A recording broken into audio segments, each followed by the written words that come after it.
বলি নেক্সট যদি কিছু করে কপি করবো না, ইন্সপায়ার্ডও নিব না, নিজের গল্প বানাবো। হ্যাঁ, না সেটা করুক, সেটা করলে তো আমি খুশি যে আমি আরেকজনের কাছ থেকে ইন্সপায়ার্ড হয়েছি। আমার কাছ থেকে যদি কেউ বানা তাহলে আমার চেয়ে বেশি কেউ হ্যাপি হবে না। তবে এটা একটা কথা বলে যে এখানে নেক্সট আমি যদি কিছু বানাই সেটা নিজের গল্প বানাবো, কাউকে বলার আর সুযোগ দিব না। ওরা তখন কী করে, ওদের কাছ থেকে আমি যারা আমাকে সমালোচনা করছে তাদের কাছে আমার একটা রিকোয়েস্ট, নিজের গল্প যখন বানাবো তখন কথা বলেন একটু প্লিজ, ভালো হইলে বলবেন, খারাপ হইলেও বলবেন, তখন কিন্তু চুপ থাকবে যদি কোনো কারণে হিট হয়। সেটা একটা রিকোয়েস্ট থাকবে, এটা নিয়ে কেউ কথা বলা উচিত যে এই গল্পটা তো ইন্সপায়ার্ড না, বা এই গল্পটা তো উনি নিজে বানাইছে। তো নিজের একটা গল্প বানাবো, দোয়া করেন ইনশাল্লাহ।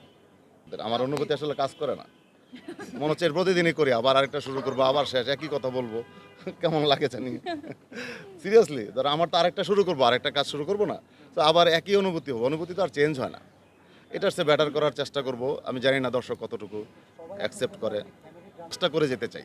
আমার কাজটা হচ্ছে আমি কাজ করে যাব, কে কি বললো, ভালো বললো আমার, মানে এখন যদি অনেক প্রশংসা করে আমি খুব খুশি হই না। আমার কাছে মনে হচ্ছে আমার ইন্ডাস্ট্রি লোক যদি প্রশংসা করে আমি না ভয় পাই, সিরিয়াসলি ভয় পাই। আমার কাছে মনে হচ্ছে ইচ্ছা করে বলতেছে ওরা, ইচ্ছা করে বলতে। আর্টিস্টটা করলে অন্যরকম লাগে, ডিরেক্টরও বললো, আমার সিরিয়াসলি ভয় লাগে, মনে হচ্ছে কোনো একটা উদ্দেশ্য নিয়ে বলতেছে।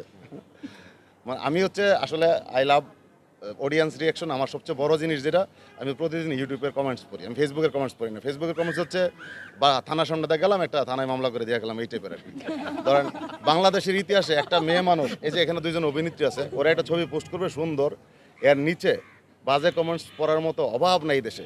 বাংলাদেশে আমরা জাতি হিসেবে কত বড় জঘন্য হইলে যে আমার মা আছে, আমার বোন আছে, তারপরে একটা মেয়ের পিছনে সুন্দর ছবিতে একটা বাজে কমেন্টস করে। এই জন্য ফেসবুকের কমেন্টসকে আমি কাউন্ট করি না। বাট ইউটিউবে নাটক দেখে, যেমন আমি ধরেন অ্যাজ এ দর্শক হিসেবে অনেক সিনেমা দেখি না, আমি তো কখনো কমেন্টস করি না। তো একটা মানুষ কখন কমেন্টস করে, কমেন্টসটা খারাপ কমেন্টস করে না। আমার লাস্ট 2 ইয়ার্সের এক্সপিরিয়েন্স হচ্ছে, আমি যতগুলো প্রোডাকশন বানাইছি ইউটিউব ঘাটলে দেখবেন একটা নেগেটিভ কমেন্টস না, একটা নাই, একটা খারাপ কমেন্টসও নাই।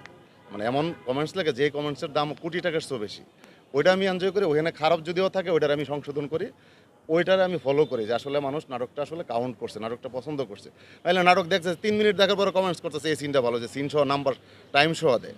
তো মানুষ কতটুকু কানেক্টেড হয় একটা মানুষ নাটকের সাথে, ওইটার সাথে মিলে হচ্ছে আসলে মানুষের টেস্টটা চিন্তা করি। আমার কাজ নির্মাতা হিসাবে আমি আমার গল্প বানাবো, সেই গল্পটা যদি মানুষ পছন্দ করে তখনই আমি সার্থক।